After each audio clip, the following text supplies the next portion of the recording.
I wasn't supposed to ruin Christmas, but she did that long before the ornaments stopped shaking.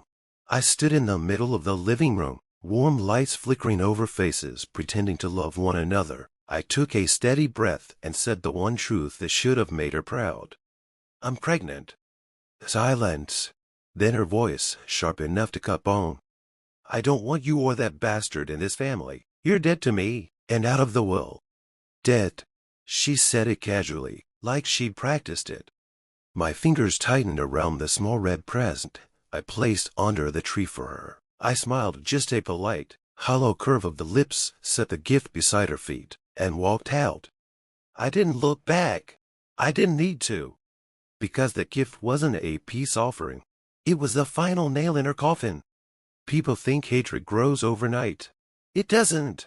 Hatred is patient. Hatred remembers.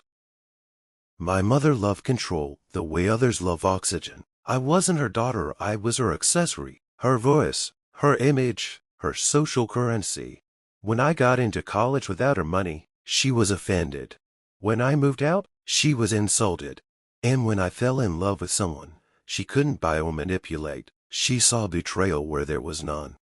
But she didn't know what betrayal really looked like. Not yet.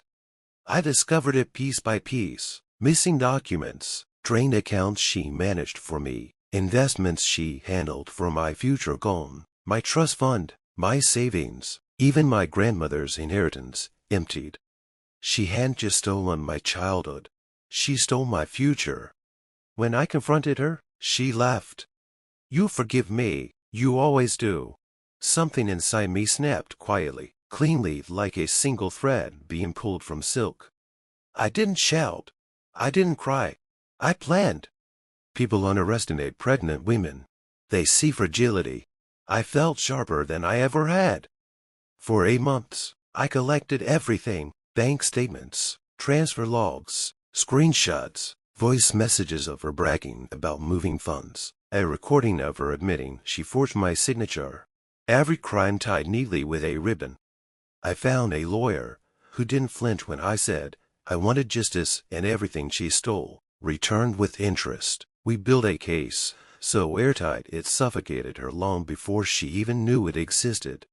But legal ruin wasn't enough. She needed to feel it, publicly, deeply. So I crafted the perfect stage. Christmas, her throne room, her audience, her arena of control. The night before, I slipped the final piece into that red box. The tool that would slice through her perfect reputation in seconds. The next evening, when she told me my child was dead to her, it didn't hurt. It confirmed everything. I walked out calmly, the obedient daughter she always demanded. She probably thought she'd won, thought I was too emotional, too fragile, too broken to fight back. But I was already in position. I Saturdayed in my car across the street, watching through her decorated window as she lifted the lid. Her scream tore through the cold night like a siren. Inside the box was a sleek black tablet, already unlocked, already playing. A slideshow of every stolen dollar, every forged signature, every voice message, every confession, every sin she thought would stay buried beneath pearls in a perfect smile. And at the end of the video, one simple sentence: Merry Christmas. You're the one who's dead to this family now. I watched her face crumble, watched relatives recoil, whisper, stare, watched the life she built, a lifetime of manipulation, collapse in minutes. Then 3 police cars pulled up. She had no idea I'd already filed charges. No idea the case was already approved. No idea officers were waiting for one last piece of evidence. Her reaction video now recorded by her own guests. She wasn't just arrested. She was exposed. People think revenge is loud. Mine wasn't. Mine was a whisper stretched over years, ending in a scream that wasn't mine.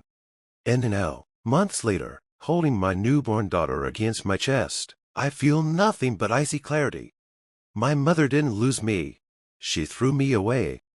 I simply returned the gesture with precision. She once told me I was dead to her, and now she knows what it feels like to have the world believe she never existed. I didn't ruin her life. I revealed it. And I have no regrets.